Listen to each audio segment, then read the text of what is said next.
Welcome to the Deep Dive. We're the place that takes your source material and turns it into that crucial need-to-know conversation.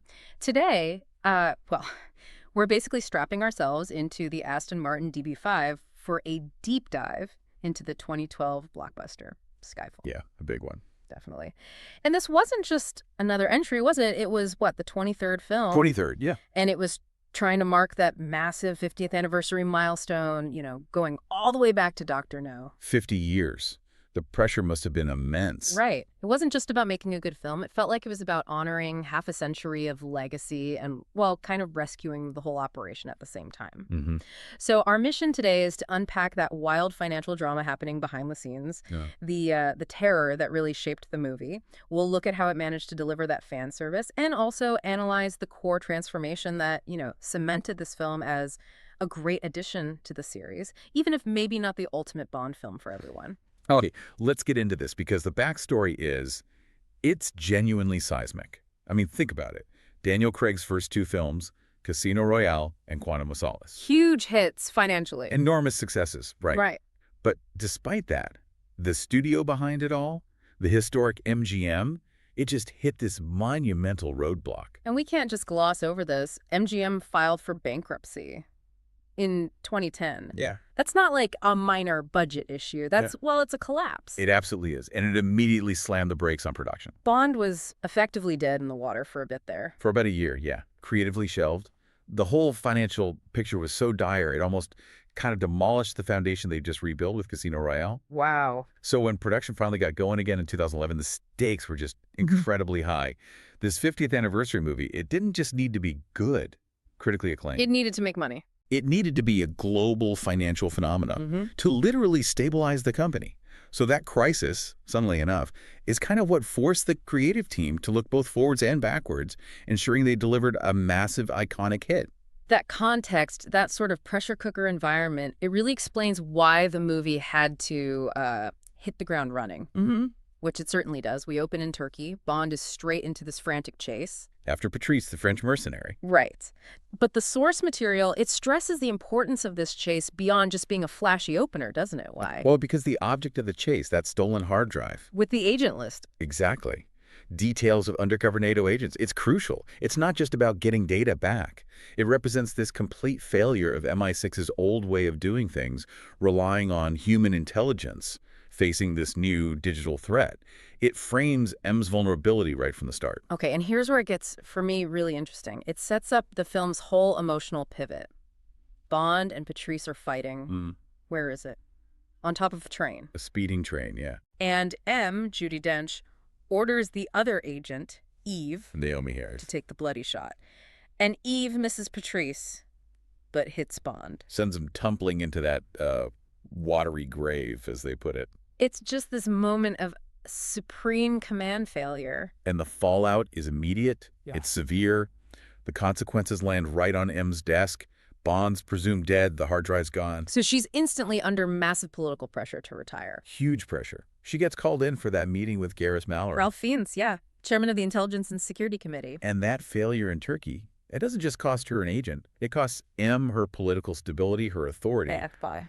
And it escalates so quickly. Soon after that meeting, she has to stand there helpless and watch her own office get blown to smithereens. M is just completely under siege. Totally. And what's compelling, I think, is how Fiennes plays Mallory. He's the bureaucratic antagonist, wants M out. Seems like it, yeah. But the source material points out these subtle hints, that there might be more to him than just another career politician. He's applying pressure, sure, but maybe for reasons that aren't just simple ambition.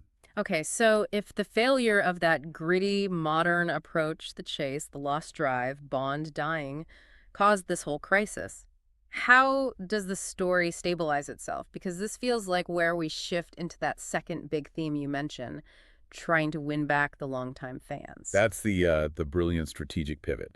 And it feels like it was driven by that financial necessity we talked about. Makes sense. Craig's Bond, remember, he'd faced criticism initially. Yeah. From the, let's say, franchise purists. Too rough, not enough gadgets, too serious. Exactly. Lacking the gadgets, the glamour. So the creative team realized, okay, to really relaunch this thing for its 50th, they had to somehow marry Craig's modern grit with that beloved mythology. But wait, didn't that risk ticking off the newer audience? The ones who actually liked the gritty reboot? Did the source talk about that fear of, like, leaning too hard on nostalgia? It did, yeah. And the argument is they managed to thread that needle pretty well by making the classic elements feel foundational, not just cosmetic. How so? Well, look at the specific returns. Q, for instance.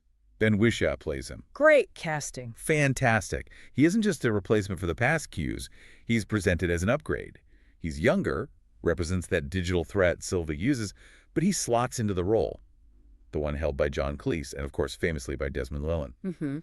He slots in really easily. It felt seamless. Because the character was adapted, not just, resurrected whole cloth. And then, of course, the big one, the return of Bond's, quote, most famous car. The Aston Martin DB5. Can't do 50 years without it, really. Definitely not. That inclusion, plus Bond getting a few more witty one-liners back, it was a clear nod to history. A necessary one, maybe. And if you connect this back to Craig's performance, this whole balancing act was critical for him, too, I think. He'd worked so hard to win people over. Yeah, he really had. His Bond is rugged, absolutely. He's a product of the world he lives in now. But the film's pacing reflects the damage he's taken, physically and psychologically. That's a great point about the pacing. Because it's frantic in Turkey, but after Bond comes back, literally drags himself back from the dead, the director, Sam Mendes. He really slows things down. He slowly puts Bond back together, as the source puts it. Yeah, it's a deliberate choice. It prioritizes that psychological recovery over just nonstop action, which is quite a contrast to, say, Quantum of Solace. Right. We actually see him fail the tests, the physical, the psychological evaluations. Exactly. The film takes its time because Bond needs to be broken down almost to his basic parts before he can be built back up with those classic tools, that confidence the audience expects. And it is absolutely worth the wait because once he is put back together, we finally meet the, well, arguably the star of the show, Raul Silva. Ah, Silva, yes. The film truly finds its footing, I think, and just keeps us gripped once Javier Bardem shows up as the antagonist. He's incredible.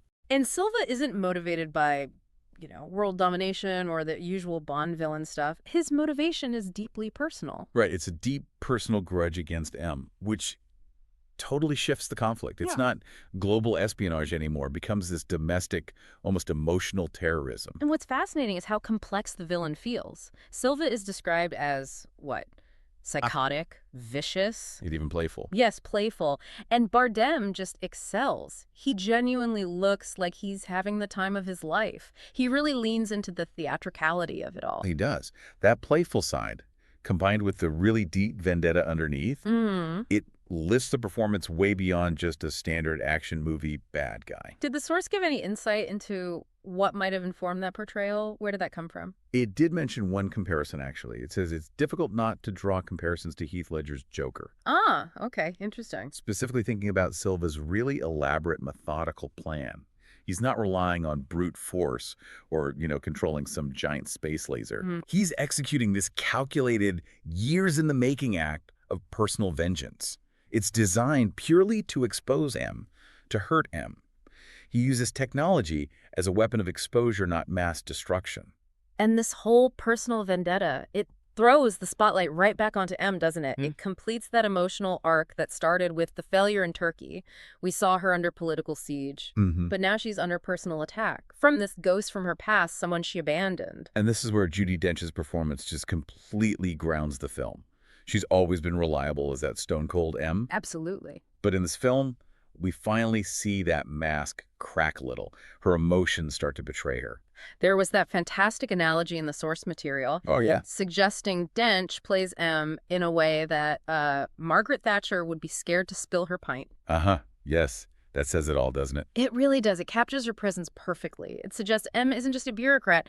She's this figure of immense, almost terrifying emotional weight whose carefully built facade finally starts to fracture under Silva's assault. Exactly. Her emotional stability becomes the price of the mission, in a way. And we should also give a nod here to Naomi Harris as Eve. Oh, definitely. The agent who took the shot. Yeah. She really holds her own against Craig's Bond, even after that initial catastrophic mistake. Her journey from field agent to, well, her ultimate role at the end, that's a really significant part of reestablishing the franchise's foundations. Okay, so let's wrap this up. Thinking about the final assessment, the legacy, The film's overall verdict seems overwhelmingly positive. The climax doesn't disappoint, No, it delivers. and the source material calls it a great addition to the series. And crucially, it's also really accessible, which for a 50th anniversary film is quite an achievement, right? Yeah, good point. The source emphasizes that you really require no previous knowledge of Bond to enjoy it. Which opens it up massively. Exactly.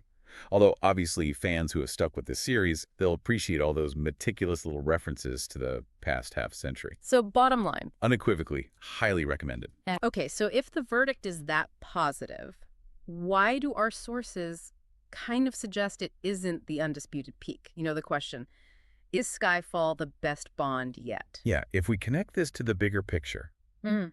the source asks that question directly, and the answer it gives is basically no. Mm. But it notes that that question will always be up for debate. The reason seems to be that Skyfall functions primarily as this glorious but ultimately necessary bridge.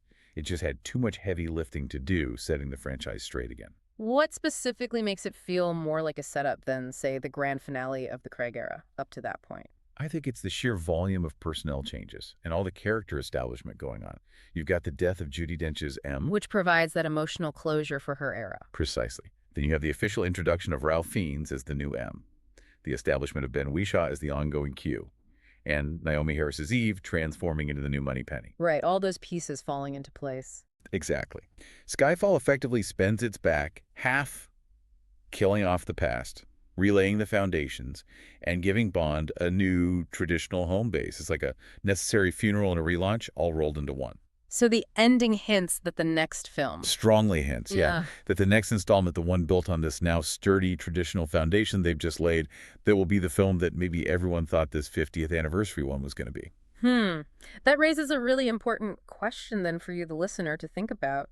If a film like Skyfall, highly recommended, huge success, great addition, is ultimately designed mostly as a setup for the next one, how does that immense pressure, that 50-year legacy, influence a story's present moment? Yeah, what happens when the need to set up the future maybe overshadows the chance to be definitively the best right now? That's definitely something to mull over as we conclude today's deep dive.